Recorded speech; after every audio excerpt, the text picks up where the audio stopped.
Good morning, everyone. Good morning, wherever this finds you. Welcome to Solid Ground, where I talk the political, the cultural, the social, the ethical even, issues of the day which catch my eye. As I keep saying to everyone, particularly if you're not new, you'll know I say this just about every time. We are live. To those of you who are new to the show, look, welcome along.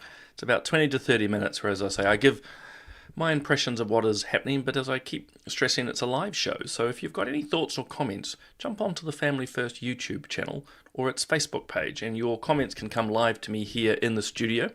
We're a whole pile are already coming through those two channels. Again, that's Family First YouTube channel and Family First Facebook page. If you're on my Facebook page or on LinkedIn or X, you are very, very welcome.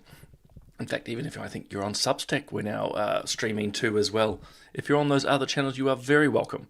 It's just that I won't get to your comments until after the show. And it's always lovely to have the comments. I'm not going to go through them all this morning, but like likes of Dennis, we're just proving the system works. Good morning to you. It is a beautiful day out there, and I find, ironically, I'm in the studio at the moment. Harrison, always good to have you along, and my wife enjoyed catching up with you and the others over the weekend. She was telling me all about it, which I think is quite lovely. And then we've got Lynn here as well. Look, to all of you joining, so this morning I won't have time to go through all and everyone's, but I can see all your wonderful names there, which is fantastic. As I said, lovely to have you all along here on, I was going to say Speak Free. Gosh, I'm slipping, you see, I'm slipping. Here we go. I was thinking about this. This is actually with my RCR hat on. So I also see a funny comment coming in. Yes, slightly difference of opinions, in a good way, with Bob and I last night on Straight Talk, which is great. So actually, as you guys probably know, we do have an array of shows here on Family First, which, as you can hear through advertising, to watch, read and listen. So on a Monday night, we have Straight Talk. That's a panel show. Obviously on weekdays, Bob and I rotate through, or alternate days. So every 7:30 in the morning, excuse me, Bob and I host shows like this. Bob and slightly different styles, but we're addressing the issues that we see to provide you that commentary. And then, of course, on a Thursday, Bob and I host a particularly political panel. So just know there's just no shortage of stuff. And as I was suggesting too, and this was the other hat on with RCR, I've done an interview recently with Helen Joyce. She's one of the leading gender-critical voices out there, with the rather novel idea, it turns out these days, that men are men and women are women. Fascinating conversation with her, and long and short, pointing out the obvious fact, the very obvious fact, that actually it's women who end up paying around these transgender rights. It's by and large, well, it's not even a right, but that's the language they use, the activists use. It ends up taking away from women's sports, their own spaces, and so on. But speaking of that too, I've done another interview in between with Nathan, getting tongue-tied this morning, haven't had clearly enough coffee. Nathan and I talk about actually some insights that he and a new group called Pillar NZ have discovered around police and surveillance. As you will know, the police use surveillance tools, and both he and I agree they are good, but there's actually a system in place at the moment that is harvesting so much data, and anyone in the police can access it. There's very few privacy limitations, that actually there's some serious questions to be asked. So Nathan and I talk about that. But look, in terms of what's happening, let's start with some positive news. Actually, two court cases coming out of the United States, which I thought you might be aware of or might not. So I thought I'd let you know about them just after I take a sip of coffee.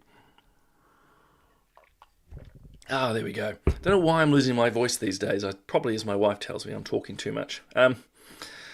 I see some comments. The spat, if you will, I think what Food Dogs Trucking was referencing is that there was a lot of discussion around fireworks and whether they are a good or a bad thing. And this panel was actually quite split on it. And I can see Rosie's commenting here that she stands with the horses. So, yeah, obviously, if you've got thoughts on fireworks, let me know. But look, distracted as always, which is very me. Coming out of the United States, there's been two court cases, one in the Supreme Court and this one in the Appeals Court. Don't get too worried by the fact that it's called the Sixth Circuit. I'd never worked that out until I was in Utah recently, and long and short, because the United States is so large, they have a court of appeal, but it has various circuits because obviously the judges can't cover the entire country.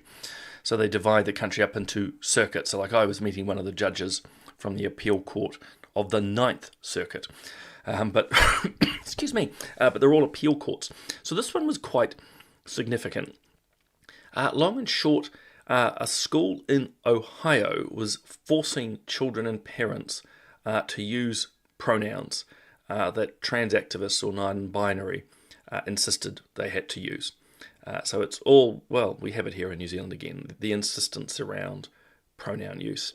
Now, so many of us will approach this with courtesy. Often, well, speaking for myself, I'm more than happy to use a person's name, regardless of whether they're male or female or whatever. But, to be blunt with you guys, I don't play the game around pronouns. And long and short, the appeals court has come out and sided with the parents and students who said, look, we don't want to be compelled in this speech. It's actually against our First Amendment or free speech rights. There should not be compulsion. And interesting, the court said, absolutely, that's right. You shouldn't be compelled in this space because it's a controversial space, and believing in biological reality is not controversial. And look, the court, if you read the whole judgment, obviously is saying, look, there is, and they don't use the word courtesy, or I didn't come across it, but to say, look, there are some competing rights here. A person of their gender identity can express their preferences. That's perfectly normal. That's a free speech. But to compel others to say you must use these, particularly if people are going, well, look, that's not what I see or believe or understand is happening. So the court again sided with them. Really interesting too, the court said this forcing of people to use pronouns is actually skewing the debate, which I thought was fascinating. So yeah, skewing the debate because people are no longer able, when it's compelled, when it's forced, to express what they truly think in the words that they wish to express it. Use the analogy. How would you try to explain someone your political beliefs, whether you're on the left or right, if you were forbidden to use certain language, such as socialist or capitalist, for example? I mean, a very, very simple analogy. So I think the courts have landed, this is again in the United States, on the right side of this. They're saying compelling or forcing people to use particular language, in this case pronouns, is wrong. It is deeply inappropriate, and as I say, the judges were quite, I would say, blistering in their commentary on this of just how it is skewing the political discussion. And one judge writing in support, so it's a bench of judges, not just the one judge, was pointing out actually the coercive use of compulsion that trans activists are using to try and force people to accept their positions, to force them to use pronouns, to not use other terms. And he said this just has to stop, which again I thought was a really very, very strong outcome from the court. So that's one. The other case, which I don't have an image for, but you don't need it, is actually out of the Supreme Court. Long and short, it has sided with President Trump and his administration to say passports will only reflect biological reality, male and female. There'll no longer be an X marker, which expresses ambiguity in any way, shape or form. He says, look, you're either male or you're female. And the court has sided with him and said, yep, that's perfectly acceptable. The passports really are there to reflect the reality.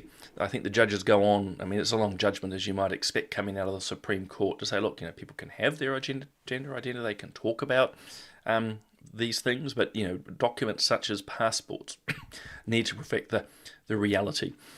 And the reality is biological. It's not based on belief, which is, fundamentally what so much of this comes down to.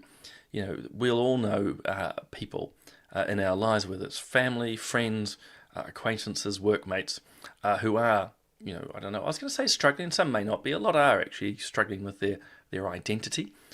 We have to actually stand, I think, kindly and gently, as I said right at the start. If they want to be called Karen or Mike or whatever, then that's fine. For me, it's not a problem. But when it becomes a coercive compulsion, there's the alliteration for the day, that coercive compulsion, you must do this, you must do that, then I think actually that's pushing things too far. I personally believe, and it probably won't surprise if you know anything about me, I think more conversation is better. And I've got no problem with activists who disagree with me on any topic to use any words they want short of absolute outright abuse, to talk and discuss. That's how we learn. I mean, that's the whole point. They're really interesting. The interview with Helen Joyce. Again, she's that gender-critical theorist, an Irish journalist, very well spoken, very intelligent. A PhD in mathematics, was the editor of the Spectator of The Economist magazine for 17 years. She says, though, we've got to make sure, as they did in the UK, but we have to do here in New Zealand, to make sure we have the legal framework or ground. I'm trying to think of the word she used. Very, very clear. Like the example being, there's no point in standing up in your workplace and insisting that you're not going to use pronouns if that's going to see you fired. The boss says, well, look, you're being offensive and you're not allowed to say that and you lose your job. She said that's not particularly helpful. I mean, you may feel that strongly. I'm not here to give any particular advice to people per se, but her general premise is we need to make sure that the courts and the law side with our basic freedoms. And it's sad, isn't it, that actually is not necessarily a given, but we need to ensure that, say, in your employment, you are allowed to speak your mind. You're allowed to share things on social media without losing your job. And so Helen was really clear on that, and for me personally, it was quite a good insight. Don't go and martyr yourself around gender rights or climate change or the treaty or whatever, unless you know your ground. You're not going to lose your job and the ability to pay your mortgage and so forth. So it's not an argument really important to do nothing. It's just to be wise, cautious, and of course for all of us to fight harder to make sure our basic legal freedoms are protected. So, I just think, that's just what I think, and I agree with you, Lisa. I don't think they should be either. I think it was an unfortunate circumstance, was whipped through the parties in the Parliament. So I was in the Parliament when they forced that birth, deaths and marriages through, and I do use the word forced. I mean, I think it is ridiculous. Again, birth certificates, passports should reflect that reality for a whole number of reasons, including around passports with security. I just think it's insane. Now, speaking of that, I thought I'd jump to what is being discussed quite a lot at the moment, which is the Beeb, or the BBC. And so the head of the BBC, so not the board, but like the CEO's resigned. That's the gentleman there. And the head of news has resigned. And why I'm talking about this is not simply because it's the BBC. I mean, a lot of us read, we read the BBC or we watch its content. But I think, sadly, a lot of what's happening to the BBC reflects mainstream media as a whole. Not all in every publication, not all in every radio or television station, certainly not every journalist. But what's happening to the BBC is symptomatic of a wider problem in mainstream media, which is a huge lack of trust. Because like the BBC, I use the word corrupt. I think the BBC is corrupt to the core in the way it reports news. And you've probably heard me say it before. I think, unfortunately, a lot of modern reporting and those leading, like the editors, these organisations like the BBC, take a moral position. They take a position that they believe to be true on an issue, and then they prosecute that to the full. They emphasise it to the full. They make sure to propagandise it to the full and ignore other views. And, it's quite something for me to call the BBC corrupt, but it is, I think, rotten to the core. And even just watching some of the, what I would have thought, esteemed journalists within them, like John Simpson, for example, Jeremy Bowen, if you follow any foreign affairs, people I've had huge respect for, are now trying to make excuses for the egregious behaviour of this BBC. And it is egregious. I know I'm using big, assertive words this morning, but I just think it's really bad. And the BBC's not alone. Some of our own news sources here, so I think the Herald and stuff and TVNZ, RNZ, use material from the BBC. To be somewhat fair on them, they probably trusted the BBC as well. But you might remember, I'm trying to find, if I can find the image. Oh yeah, so this is where it all started, and this is only one of several issues. But this is the first one. I'll just quickly go through them. So this is a short video. They played the following clip. We're going to walk down to the Capitol, and I'll be there with you. And we fight. We fight like hell. But Trump didn't, in fact, say this at all. The BBC spliced together two clips that took place 54 minutes apart. So let's go through it again. We're going to walk down to the Capitol, and I'll be there with you. Now, see there, between capital and, that's a cut. Here's what Trump actually said. We're going to walk down to the Capitol, and we're going to cheer on our brave senators and congressmen and women. It's different. It wasn't until nearly an hour later that he then said the second part of the BBC's version. We're going to walk down to the Capitol, and we fight. We fight like hell.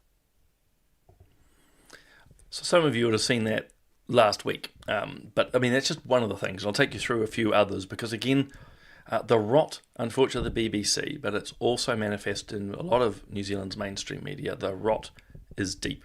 You know, thinking of New Zealand before I head back to the BBC, look at the way it chooses to report on any of the controversial ethical issues. I know Bob and the team at Family First, I was in Parliament at the time, did some research or a survey, if you will, of news, say on the cannabis debate, and was it 70 or 80% of the articles are all for it. After Roe versus Wade, just about all the articles that the likes of the Herald or TVNZ spoke to or wrote about was all in horror that people might actually stand up for the rights of the unborn and so on. So highly biased. And if you've been following any of the, obviously Israel-Gaza war, I've got a pretty clear view on that, but I would say highly compromised and biased here in New Zealand as well. So the rot of the BBC is endemic, I think, and it is seen around the world. But by the way, quickly I see on my good, nice to have you back rabbit hole, and I see others are commenting on other stories like Jimmy Savile and that out of the BBC.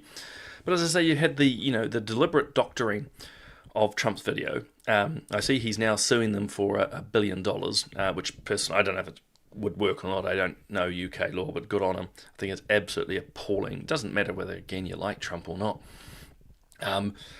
It's just they doctored the video. This is another one. So BBC Arabic. So they have an Arabic service. So the BBC is actually quite a large entity. Long and short, there's over, I think it was like 200 and something corrections have had to be made to their stories in recent months. Again, all around the Israel-Gaza war. And we'll touch on Iran and the Houthis too. But long and short, the BBC Arabic service has basically just been running pro-Hamas lines for the last couple of years, unchecked, no editorial oversight, or rather the oversight that was there was more than happy to allow, again, pro-Hamas propaganda, anti-Semitism, and so forth, again, coming out of the BBC. Prior to that, I don't know if you noted, but there was a BBC documentary about Gaza.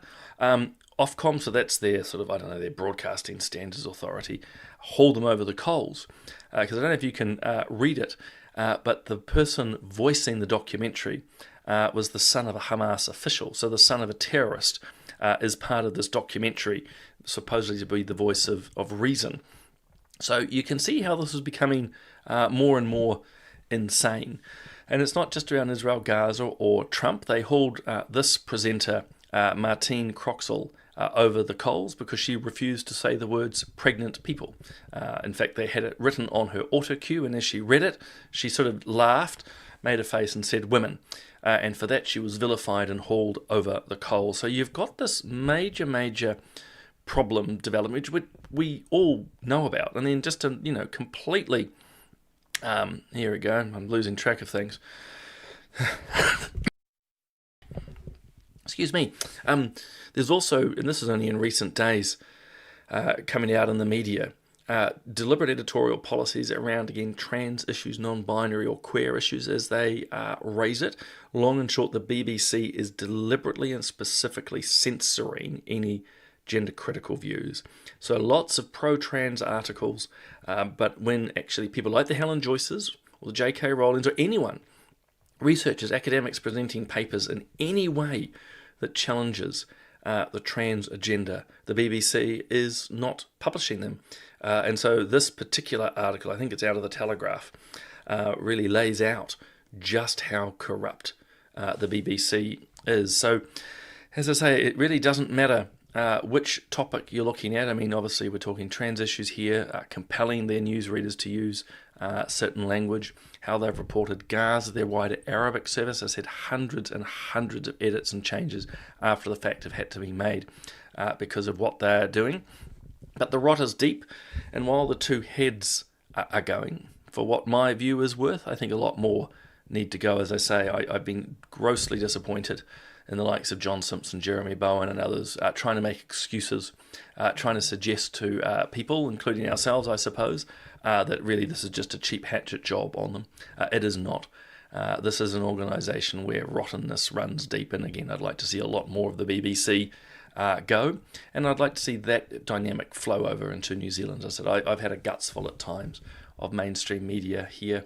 I've had a good relationship and still do with some journalists, but by and large, the reporting we get here in New Zealand lacks depth and often lacks integrity. It is biased, it's one-sided, it is certainly very much skewed to the left. Not in all and every case.